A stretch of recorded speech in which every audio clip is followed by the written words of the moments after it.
ஐவிஎஃப்பின் விரிவாக்கம் என்ன? In vitro fertilisation, in viral fertilisation, in vitro fission, in vital fission. Answer is in vitro fertilisation. Second one, ஐவிஎஃப்ஐ முதலில் உருவாக்கியவர்கள் Patrick Steptoe, Robert Edwards. Patrick Steptoe and Robert Edwards, Louise Brown. Answer is Patrick Steptoe and Robert Edwards. Third one, IVF உருவாக்கியதற்காக Nobel பரிசு பெற்றவர் dash. Patrick Steptoe, Robert Edwards. Patrick Steptoe and Robert Edwards, Louise Brown. Answer is Robert எட்வர்டிஸ்.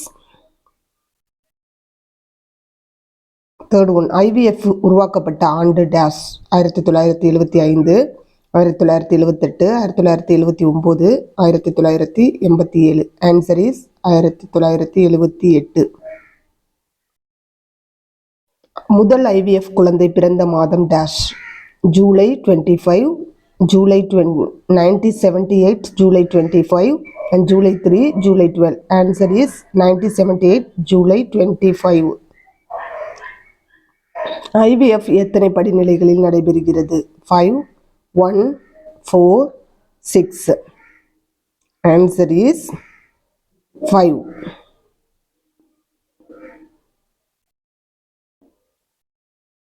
IVF என்பது ஒரு dash. இயற்கை கருத்தரித்தல், மரபணு மாற்றம், செயற்கை கருத்தரித்தல், இவை அனைத்தும். ஆன்சர் இஸ் செயற்கை கருத்தரித்தல்.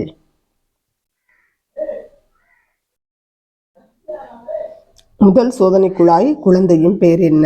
Priya, Stephen, Ronald, Louise Brown. Answer is Louise Brown.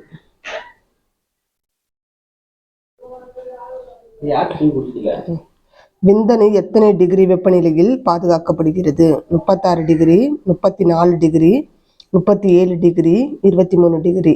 Answer is 37 degree Celsius. பிளவிப்பெருகளின் எந்த நிலையில் கரு ஊசி மூலம் எடுக்கப்படுகிறது? மொருலா, பிளாஸ்டோசிஸ்ட், ட்ரோபோபிளாஸ்ட், இவை அனைத்தும். Answer is blastocyst.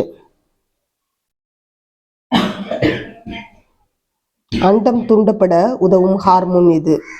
கிளேமிஃபின் citrate, human chorionic gonadotropin. Answer 1 and 2, adrenaline. Answer is 1 and 2.